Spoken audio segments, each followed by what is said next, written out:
sadarkaa sana jiru dhugaadhaan jaalladhe hin beeku hearts apasuu beebe trebe hunda dhabeera jaalala beeka jedhin yaade garuu fincila addaatti ol kaayiratti ol yaabbachuu ammallee dagaachilee keessatti qabame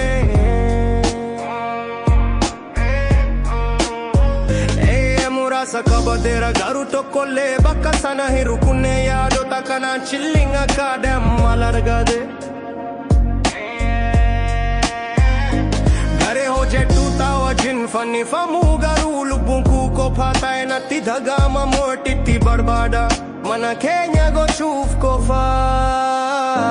diinonni sammuu koo keessatti kufee na arduu barbaadu garuu taphaa mi'aawaa jaalata Milata pachuufis qophaa'eera ibidda qaba jedhe yaade garuu akka danfaa fizilee ibidda barbaada jaalalli abjuu koo keessa jiru eessa jira ani gadi fageenya dhugaa dubbata jira ari'uu kana keessatti akkam badee natti dhaga'ama lubbuu tokko waliin argine kan bakka tokko ibsuu dandeessu tafaa qabamee deem jireenyi kormaata cimaadha Garuu akka shaampii unaa qabsaa jira gonkumaa shikkaa jaalala yaada figaraasi waliin taphaa haala jaalatamaa keessa jiraachuu koo yaadada kuni kunoo shanamee hunda jaalaa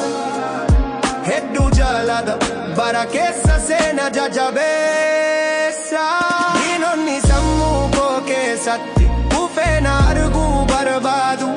garuu taphaa mi'aawaa jaalata kubbaa miilata pachuufis qophaa'eera ibidda qaba jedhe yaade garuu akka danfaa fizilee ibidda barbaada jaalalli abjuu koo keessa jiru eessa jira yeroon dabre dandeettii fi humna kenna waanjoo fidaa maaliif akkan gallee jirra maaliin gochuu qaba yaada waan kophaa teenye barbadeeffachuu dandeenya hawwii tokko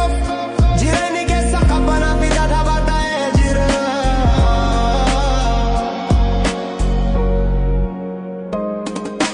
dandeettii fi humna akkamitti nu qabbaneessu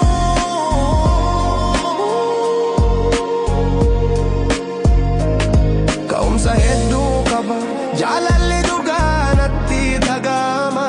erga guutuu jedhi yaade abjuu fi dhugaan seena qaba